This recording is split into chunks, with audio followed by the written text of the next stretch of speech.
Y tenemos a nuestra experta de hoy que nos va a hablar acerca de todo esto, a Claudia Gendrup, que es directora y fundadora de InSiquis.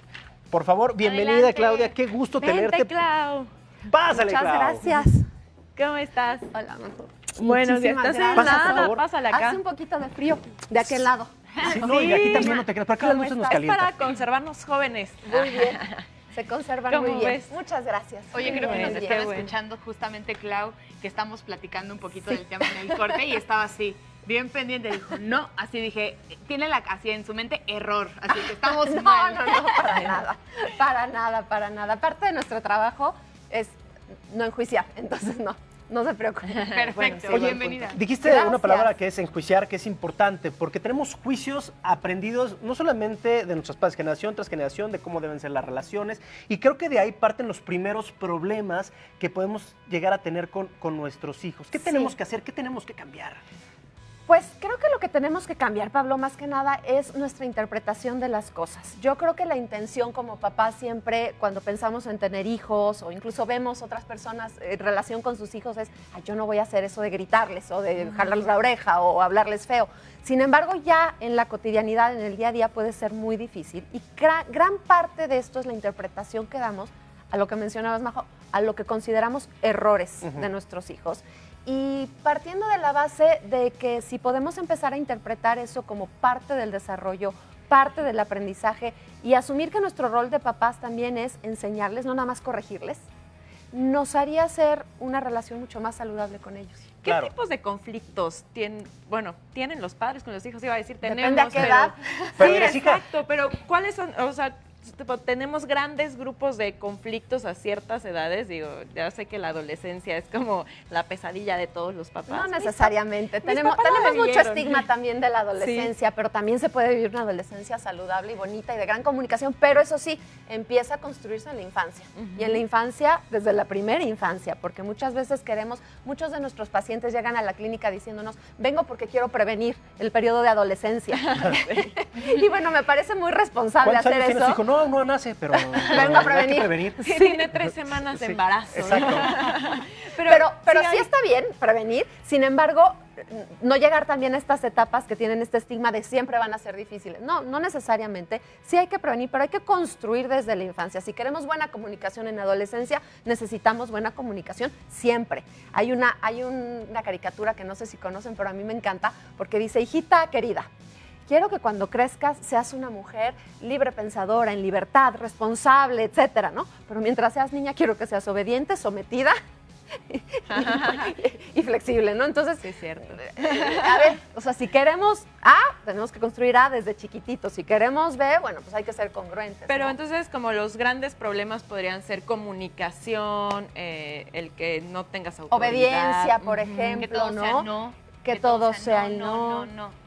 Sí, ahora también creo que parte todo esto de que tenemos la tendencia a interpretar el conflicto como un problema.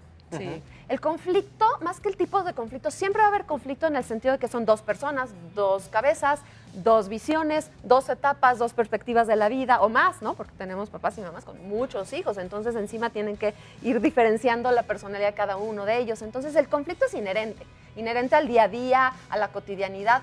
El problema es que interpretamos el conflicto como una dificultad, como un obstáculo en el camino. Y si pudiéramos entonces tener la visión de que son desafíos, de que son oportunidades, sería entonces una visión sumamente distinta porque aprenderíamos a comunicarnos bien, a tener muy buena empatía, para cuestiones de estrategias, para eso estamos, ¿no? Los terapeutas, psicólogos, cursos, diferentes cosas que hoy en día sí tenemos para poder ser papás con herramientas.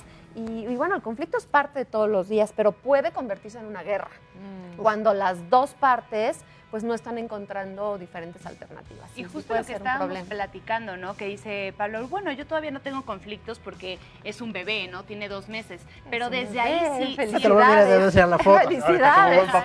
No venía preparado.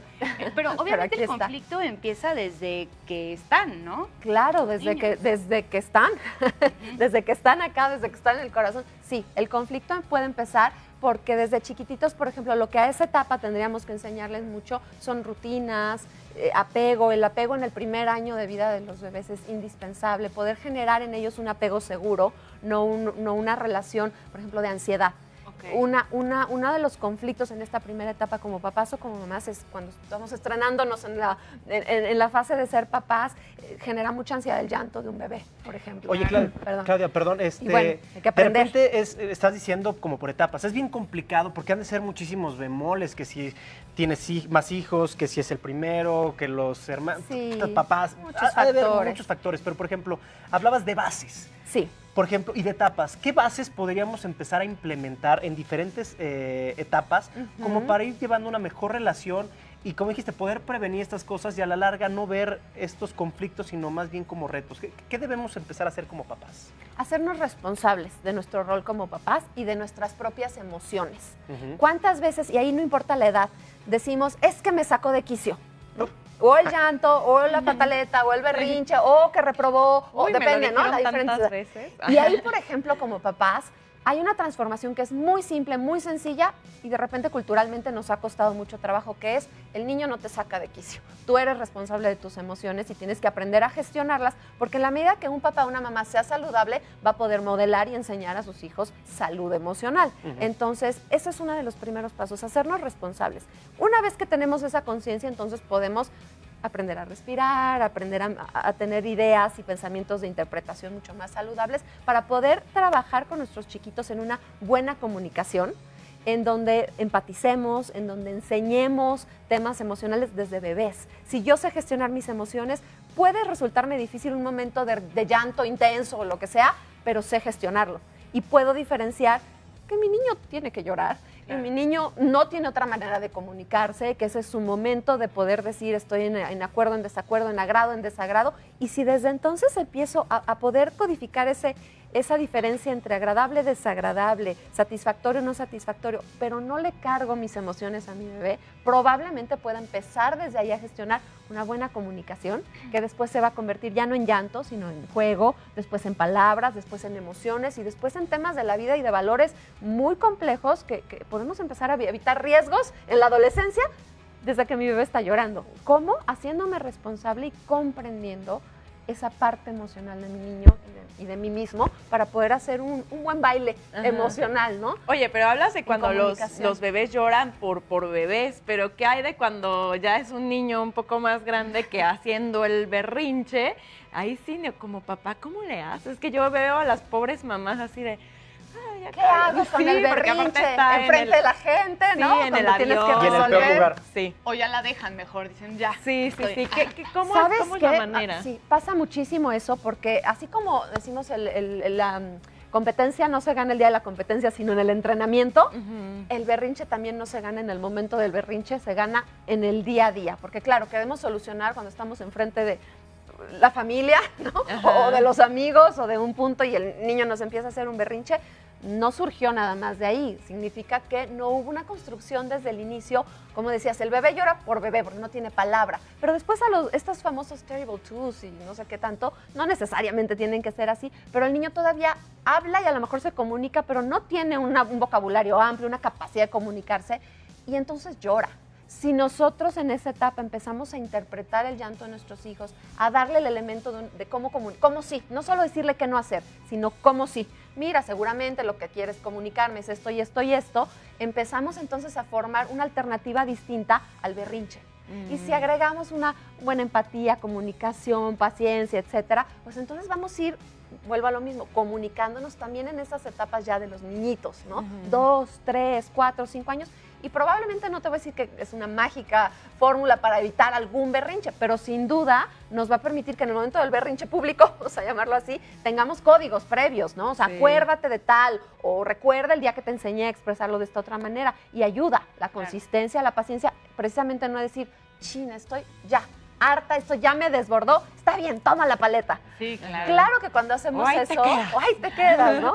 Sí, cuando hacemos eso, pues sí, perdimos un poquito del control y pues los niños, si siguen haciendo berrinches, porque en algún momento ganaron, en algún momento les fue útil.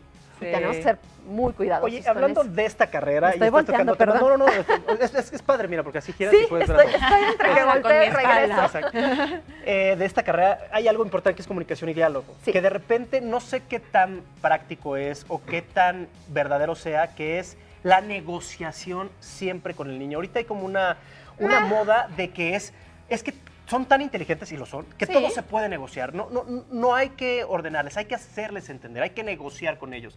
¿Esto es bueno o realmente hay un límite de negociación y hay un límite que tenemos que entrar como padres y decir, a ver, Por supuesto que hay un sí, límite. no, punto? Primero déjame aclarar que por supuesto yo sí estoy muy a favor y me encanta esta nueva corriente que estamos tratando de modificar como sociedad, en donde ya no es nada más el autoritarismo, ¿no? Porque lo digo yo y ya está y punto. ¿Por qué no hacemos niños reflexivos y autorregulados? Eso sin duda.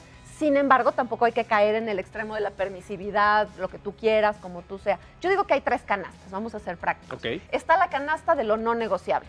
Lo no negociable, la verdad, es bastante sencillo porque son temas de salud. No negociamos si te quieres tomar la medicina o no, o si te toca ir al doctor o no. Tampoco negociamos tema de seguridad. ¿Te quieres poner el cinturón de seguridad en el coche? No, ¿no? ¿Me quieres dar la mano al cruzar la calle siendo pequeño? Esos no son temas negociables. Y entraría ahí un tercero, nada más quiero hacer una acotación, que es el respeto. Pero respeto entendido en cuanto a que no se trata de sometimiento, porque culturalmente de pronto todavía tenemos el, tú no opines, no me Trabajas faltes al para mí. respeto. Sí. No, nada más respeto en cuanto a modales, formas asertivas de comunicación. Eso va en la canasta de, no son negociables. Ok. Después hay una canasta de, me da igual si te pones los calcetines A, B o C, me da igual si cenaste, si existe la opción de sándwich o quesadilla. Hay muchas cosas que sí me dan igual y hay otras que son negociables.